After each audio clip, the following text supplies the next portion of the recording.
Okay, let's get started. Um, First, I wanted to talk a little bit about the Freedom for Beer campaign that we're doing. We've decided that we were going to push it back a little bit. Um, the canning of a beer with the label Freedom for Beer labels available on our website through a Google document or a Google Drive that's you're able to download labels to label your cans.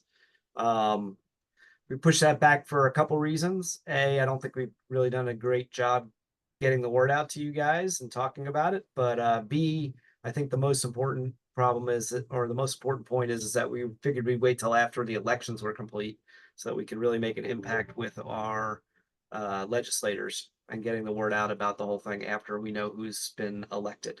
So the new dates, Paloma, do you have the new dates for the can release? Yes, we're doing the whole Freedom for Beer Week on November the 18th to the 22nd. It could be 18th to 24th, I'm sorry, Monday to Sunday. Okay. So the idea behind the Freedom for Beer campaign is that we're creating awareness within our own consumer base by labeling either a beer that you brewed specifically for this event or by labeling a beer that's existing.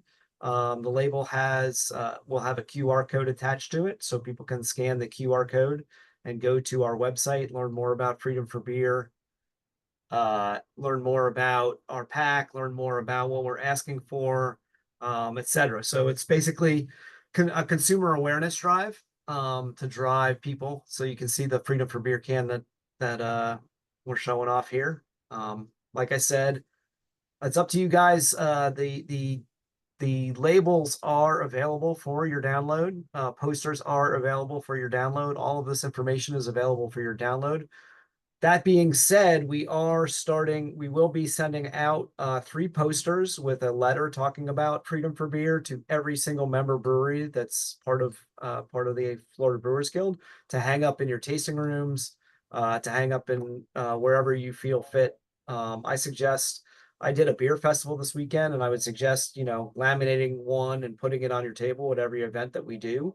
Um, we've just got to continue to build real awareness to what's going on in our business in Tallahassee, with our legislators, with our laws, and draw attention to it so that we've got a groundswell of support in order to drive this idea through. And we're starting in November, but we've got a pretty long lead until session. Session this year is going to be March 3rd through the sorry, excuse me. Sessions start sometime in March. Josh, can you comment on session? It's March through May, right? Yes, can you speak? Yeah, it Thanks. so in just for everybody's walk around knowledge, in election years, session is early, which means it is in January, February. Off years, which is the traditional schedule, it is in March and April. So what this means is that post-election in November, they'll figure out swearing in, and then they'll assign committees, and they will do interim committee weeks, which is essentially like a preview of session, and those will start in December. It'll be December, January, and February, and a smattering of weeks where they come up here and have committee meetings, and generally just kind of are a nuisance until March 4th. And so March 4th will kick off session. That is the opening day, and it will extend for 60 days, and ending May 2nd, which will be sine die. So in that time period, and what Adam means by having a bit more runway, because we've got an election year, that gives us time to get kind of our ducks in a row, figure out who's all getting elected, and then get with those members in, November, December, January, February, leading up to session to get our priorities worked on. So we've got this long runway here of about 5 months to build awareness for the program for Freedom for Beer. So if we can build awareness with our consumer base, we can build a groundswell, hopefully, of consumers reaching out to the legislators, our breweries reaching out to the legislators, talking about the stuff that's really driving our industry and what laws need to be changed in order to get our industry back on its feet again. and continue to grow. Right now obviously we've seen quite a few breweries go out of business. This is exactly what we're talking about. A lot of breweries don't have the option for self-distribution. They don't have the option to switch distributors if they're not doing well with the distributor they have. So it's creating that awareness. Most legislators that you talk to, as anybody who's gone up and done the hill climb will know, do not know anything about our industry. Even though they may have 1, 2, 3, 4, 5 breweries in their districts, maybe more, they aren't aware of the laws that are holding back small breweries from growing. And this is the opportunity for us to build awareness with that group. It's important that we get this done. It's important that we get as many people donating to our PC as well. If each of you has 100 customers and we can get 10 of those customers to donate $10, we're going to start to see some funds come into the PC that will go directly to legislators to help in their campaigns and hopefully garner some time with them as well. So those are the two things that are important for us going into the fall and building this awareness campaign, building this relationship. Josh would also suggest that if you are, we will have a list to you of the legislators that do get elected in your districts. I would suggest reaching out to them, setting up meetings with them, setting up times to talk to them about your plight, your issues, your things that you need help with. Giving them the awareness, bring them into your tasting room, buy them a beer. I don't know if you can buy them a beer. I don't think that's You cannot give them a gift. But Adam, maybe you can tell them kind of what were the comments from soon to be Senator Arrington, Kristen Arrington from the Orlando area. What was her encouraging words on this? Her encouraging words were, the more that you're able to build a relationship with the people in your locale, the more helpful they can be with helping you get things done for your business. That would be my takeaway from that talk that we had at the conference earlier this year. She was very positive about things, and she was very interested in seeing what we could do to help get the word out. So Josh, do you have any more feedback on what she said to you? I mean, other than just, I mean, she didn't want, I guess we don't want to make it sound more complicated than it is. It's really just invite them to come over, give them a tour, show them what you're doing, talk about how many jobs you're creating, show them the products, show them the equipment, show them everything. Because what I think a lot of them will understand is this is a real business that you're operating, that this is real manufacturing. This isn't just some sort of fly-by-night thing that some of them may have in their heads. And what it solidifies in their brain is, I've got a small business in my community creating jobs, and oh, by the way, them being in my district means these are votes for me. So building that personal relationship, even if it's, hey, I had him over and we're friendly and we say hi every once in a while. I saw him at the grocery store. I mean, that is invaluable when it comes to working on legislation, because it's now no longer a industry. That is the guy down the street that I've met. I've seen his business. I've seen his employees. And oh, by the way, like, he gets to vote for me. And all of his employees could vote for me. Bingo. And all of his customers could vote for me. So, these are the relationships that we have to build. It's up to us to build those relationships and to work with them and work with the legislator. Now, speaking about that, we've had a couple years of really pounding our head against the wall with the legislation that we're seeking to change. Josh and I both feel that the tide is turning. And the reason that we feel that the tide is turning is the two leaders, Speaker of the House and the President of the Senate, have changed this year, where we faced incredible resistance to any kind of fight with distributors in the past, from those two leaders that wanted to maintain the status quo, that wanted to maintain 3-tier, that wanted to maintain the distributors' hold against us. Those guys are gone now.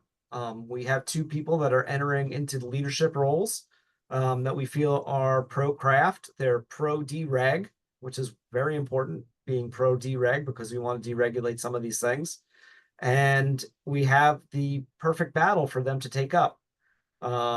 So we feel we have a little more chance of getting our bills onto the Senate and the House floor. Josh has done wonderful work getting bill sponsors, getting people to support us. We have some really strong legislators that we work with that are 100% behind what we want to do. But we have to get those bills on the floor. We have to get them submitted, and that's the only way to get a fighting chance to get this across.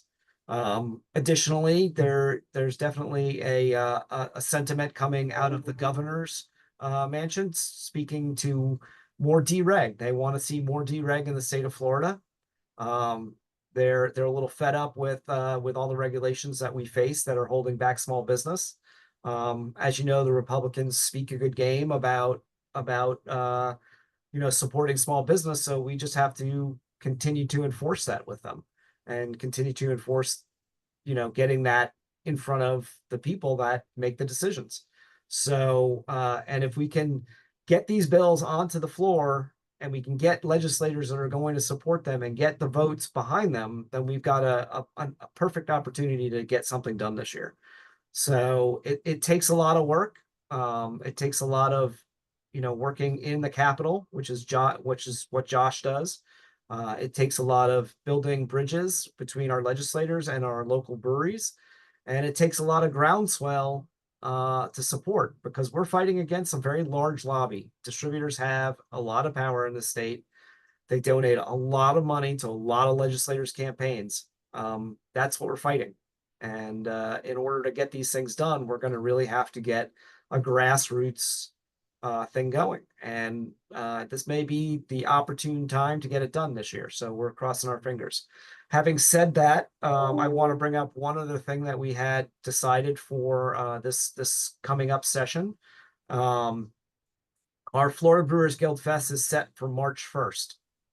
So we have decided that we're going to do our first hill climb on the week of March 3rd through the 5th. So if you are up in Tampa and you have people that are going to Tampa for the Florida Brewers Guild Fest, for the Best of Florida Beer competition, it's another 4 hours to get up to Tallahassee and spend a day up there with your legislators, meeting with them, talking to them, working the halls of Tallahassee. I will tell you, it is very enlightening to see what goes on up in Tallahassee, but it is going to be a very positive hill climb if we can get more people up there and tie these two things together. By tying these two things together, I know it's an extremely long drive for me to go to Tallahassee every year. A lot of people who live in Miami, anybody that lives anywhere south of Orlando, I say it's a pretty good drive for most of us to get up there at a different time of the year after already going to Tampa. So we figured, let's put it together with Tampa and maybe we can get more people up there. And having said all that, I'd like to open up the floor for conversation, questions, etc.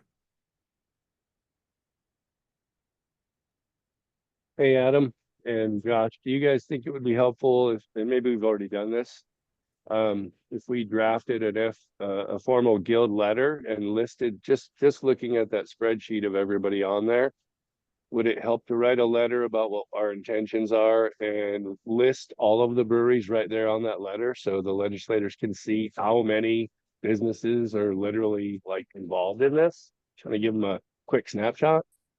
Actually, we're in the process of sending out a questionnaire to the legislators that get elected. So we're waiting for obviously elections, but then we'll be sending out a questionnaire, and the questionnaire will has a bunch of questions regarding the fights that we're bringing up.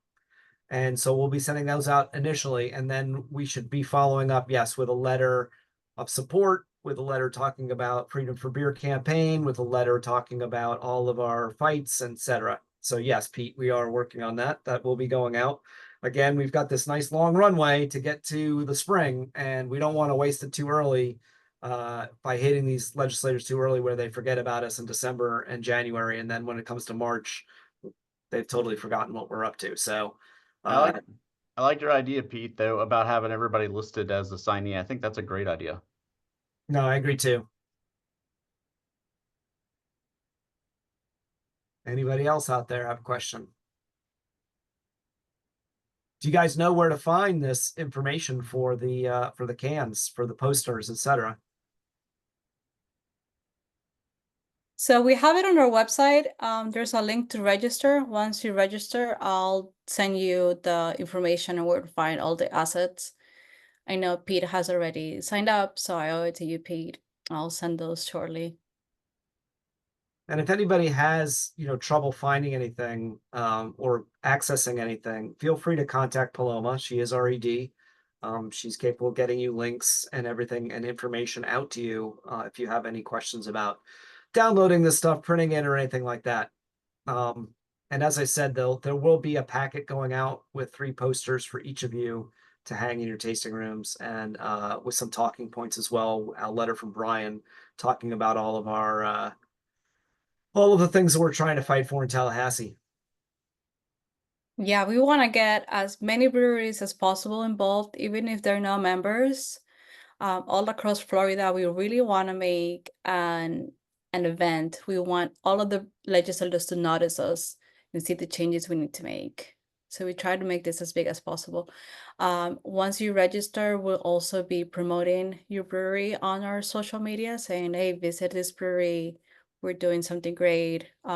You can specify on the form if you'll be brewing a beer, if you'll be labeling a beer. You don't only have to do that. You can only just have an event without canning something if you don't can your brewery, and just invite your legislators. Also, like I said earlier, I mean, how many people, I know for me, festival season is about to crank up. I mean, I've gotten more requests for beer festivals and events in the last several weeks. This is a perfect opportunity to stick that piece of that poster, that that 8.5 by 11 on your table when you're talking to people. When people ask the question, they can simply scan the QR code, which can bring them right to the site to discuss all of our agenda and everything else that we have to talk about to the Freedom for Beer site. So does anybody have any questions about what we're fighting for or anything along those lines? Hey guys, this is Sam with the BA. One thing a lot of states have, or a couple of states have had some success with spreading the word to their customer base is using coasters in the tap room with a QR code with a little bit more information. That might be something to consider too. Just, you've got a captive audience. They are obviously beer lovers. Having posters up or on the tables is one thing, but having a coaster that they can hold in their hand tends to move people, if that's something you'd be willing to consider. I think that's a great idea. Awesome idea to get the QR code on a coaster, on the back of a coaster, and have it sitting with every glass that you pour at your brewery. It's important too that your staff is up to speed on this stuff. So please do talk to your staff. If people do see the poster or see a coaster or have some question about the information, please get it out. Please get it out to them. Let them understand what we're talking about and what I think a lot of employees are unaware of these things that are holding our businesses back. So let them know what we're talking about, and send them to the Freedom for Beer website. That's a good place to start. Yeah, especially so I remember one of the funny things about changing the bottle size law several years ago was that people would constantly ask, well, why can't I do this? And educating your staff on, if somebody asks a question, well, why can't I get this down the street? Or why can't this be everywhere else? Or why can't I buy this in my home city? Like, I'm here visiting, why can't I buy this? And talking about, well, let me tell you about some of the ridiculous laws that are out there that we're facing, and just giving them a basic primer on what it is we're fighting for is a great thing. Just an easy conversation piece where if somebody walks in and says, man, why can't I buy this down the street? Say, well, we're not into distribution, but gosh, wouldn't it be great if we could just walk it across the street to the pub next door? And the reason we can't do that is because there's a silly, ridiculous, antiquated law that prevents us from doing that. We can't self-distribute our products. Or if we do sign with a distributor, we're indebted for life. And oh, by the way, they got to drive it 50 miles away to go to a warehouse to come back. The basics like that, where people say, well, that's the dumbest thing I've ever heard. And just being able to talk through those basic points will go a long way. So Sorry, Adam, you Go ahead. talked to Larry Reisman, I think, recently. Yeah, right? he was actually Uh, emailing me yesterday. Yeah, we have, I think he's got an article coming out, potentially in October. So, October 7th. When they were here, I don't know like the full gist of the article they're going to do, but I literally walked them to a bar and restaurant behind our business and they counted the paces of how far away it was. And I think it was 120 paces.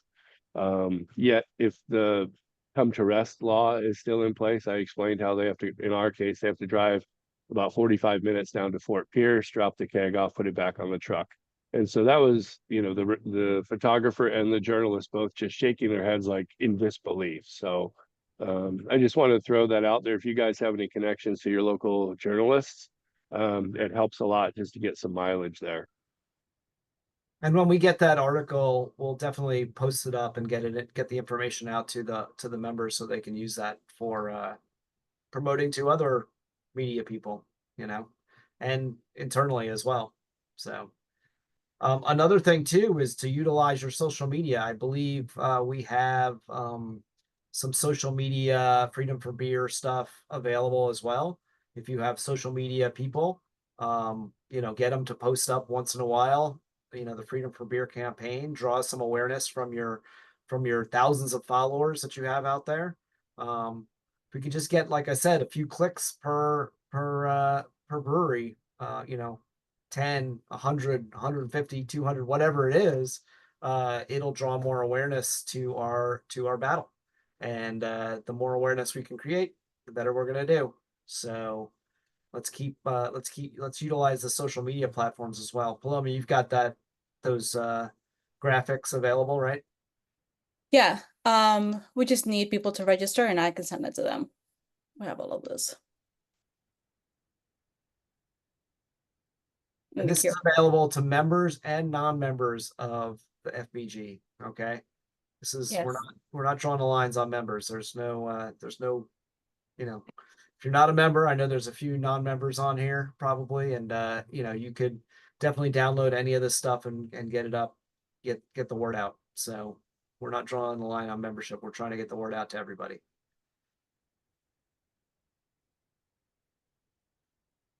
There's no other questions. Anybody have any questions? Just one thing I wanted to chime in on is I really think Freedom for Beer Week coming up this fall is going to be a great opportunity for us to really start spreading the word, not only amongst our brewery members, but with our customers. As Adam was mentioning before, the wholesalers have played the game well for quite a while. There's no denying that. And so they have a lot of influence in Tallahassee. So while we may not have the track record of decades of heavy donations to the folks who have been elected, what we do have is we have fans and we have loyal customers, and those loyal customers vote, right? Your community doesn't care about a wholesaler. They care about you because you guys, it's us, it's the breweries who are hosting these people. And I mean, freaking wedding receptions, kids' birthday parties, whatever it may be.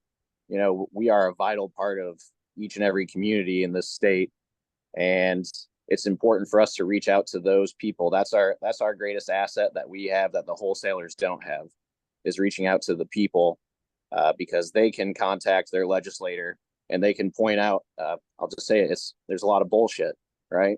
And it's harder for a legislator. If you've ever seen the show Veep, there's like just classic cases of the vice president, just shaking hands and smiling, and you can tell as soon as you leave the room, they're like, God, what a fucking disaster. You can just almost feel that sometimes when you're, and I'm not trying to say that to disparage people, but just the elected officials in Tallahassee, they see a ton of people every day, and sometimes you can feel like you're one of your meeting number 12 out of 20 for the day for them. So where you really can make a difference is if your customers start reaching out too. And it might not stand out if you're meeting number 12 out of 20, but if meeting number 12 out of 20 comes along with 50 letters from voting constituents, that can start to stick. I believe we also have a letter in the works that will be able to be downloaded and sent to your legislators. I think we're finalizing some of the wording on there to make sure that it's, you know, works well, you know, without offending anybody. But that should be coming soon as well. So keep an eye out for that during Freedom for Beer Week. Yeah, and that should be posted in the Freedom for Beer website. This is freedomforbeer.com. All right. Anybody else? Hey, this is Mike at St. Michael's Brewing. I threw some stats in the chat. I just pulled those the other day. I know we talk a lot about, economic impact of breweries in the state, but this is something that, I think we should press hard on too, is what we're paying back to the state. It's pretty significant numbers there. Absolutely. So you've got 1 million in license fees as of September, and we've got 1.7 million in excise taxes coming from small breweries in the state. So you got over $2.5 million coming into the state through licensing and excise taxes. Pretty significant number for small businesses, I'd say.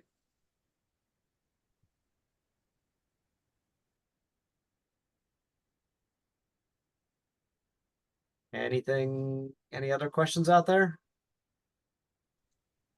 Hi, this is Whitney with Wolf Branch Brewing. We're here in Central Florida. I'm just curious, if I know all these things we're fighting for, it's been a long road. We've been keeping up to date as well and trying to, like you said, just keep everyone educated, at least in our community, of the laws and what needs to change that could help us. We haven't distributed beer in, years now, just because it got saturated at one point and then it just got to be too difficult. But if these do pass, when would they go into effect? I'm just curious.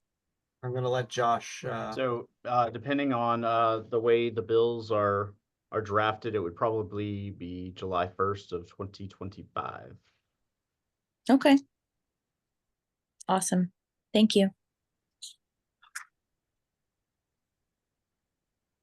Josh, can you explain a little bit about the bills drafted? I know we put them together, and this year you mentioned about changing it up a little bit, so we have more separation between the franchise reform and the licensing fee and the self-distribution.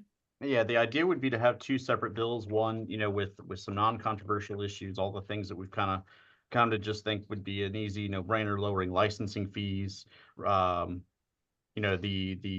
Florida fairs, trade shows, farmers markets kind of language, industry terminology, getting rid of the surety bond requirements, things like that.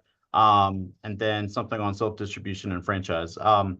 So ultimately, that is up to the sponsors of the bill, what those look like, and whether or not we have one aggregate bill or two separate. I think the smartest play is to have two separate for right now. But once we have our sponsors reelected and in place and things start moving through bill drafting, we'll know for sure. But we'll get the details out to everybody once that's finalized. Yeah, we had a thought about also splitting up the omnibus bill a little bit just to take out what the distributors were rejecting last year. However, I think we've gotten that part fixed anyways because the ABT recently eliminated the need to put every single registration brand on your ABT taxes, which was something that came out of the conference when we met with the DVPR. It was unexpected, but it happened, and I'm glad that it did happen. I think everybody's pretty happy that we don't have to sit there and type in every single brand registration number for every single invoice we create anymore. So, that kind of happened through a back door, I guess. I don't know exactly what happened, but it did. So I'm not arguing with it, but it eliminates one of the things we were trying to have in the omnibus bill that the distributors were rejecting last time. So we don't have to go fight that battle anymore. It's really a matter of them listening to us and trying to make the backdoor changes, without things that don't require legislative action or administrative action to benefit us. So they listen. We were definitely speaking to them and making our opinions known. Yeah. So it's definitely a case of AB&T listening to us.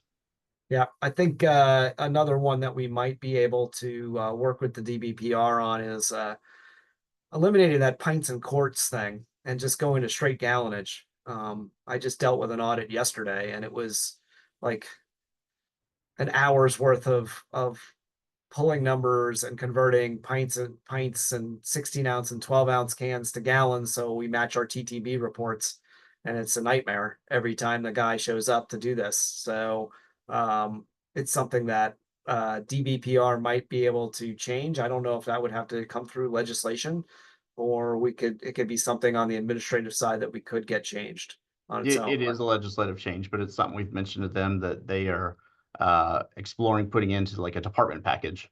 Yeah. It's really something that would just make things easier when it comes to the audit and our taxes and paying our taxes on a monthly basis. Because I would assume all of you work in gallons for the most part, so gallons and barrels at least, and match that up with TTB so it all looks the same when we go to do our audits, instead of having to do these crazy conversions all the time. Other things that we're working on just to cover it, licensing fees, trying to get a tiered system for licensing fees, which we believe would help a lot of the small breweries out there so that we're not paying the same as Budweiser. We're also working on the farmers markets, and that really is something interesting about the farmers markets, because we're not talking just about farmers markets per se, but all markets. So let's say you were doing an outdoor market someplace, you would be able to then sell beer to the customers that come, which we're not allowed to do right now. You're only allowed to sample. So being able to sell our products through other retail opportunities out there, I think is a great thing. Direct to consumer is another thing that we'd like to continue to work on, being able to sell. There's no reason that breweries from out of state are allowed to ship beer in directly to consumers, while we're not allowed to ship anything anywhere in the state to consumers. So we think that's an unfair trade practice that's going on there. And we don't see any reason why we should be against it. Of course, distributors are going to fight against that, because that's going to cut into their sales, their ability to move product, but that's what we got to fight against. What else we got on there, Josh? What other little things weren't part of that package? You've hit the high points. Okay. Cool. One more time, any other questions out there? We'll be posting on our website, on our floridabrewers.org and freedomforbeer.com. If you have any questions, just look in there, or feel free to email me at any time. I'm always available for any questions. All right, guys. Well, I hope you guys can jump on board, get the word out, download the labels, become part of Freedom from Beer campaign, get the word out through your beer festivals. Any other way you can think of. I'll work on the coasters project, so we'll see what we can do with the coasters and get that going. I think it's a good idea. Letters will be coming out. You'll be getting posters in the mail, and then we just got to gear up and then hit the ground running as we get into March. So let's get a groundswell moving and get that wave to knock these laws down. All right, guys. Thank you. Thank Thanks, you all. everybody.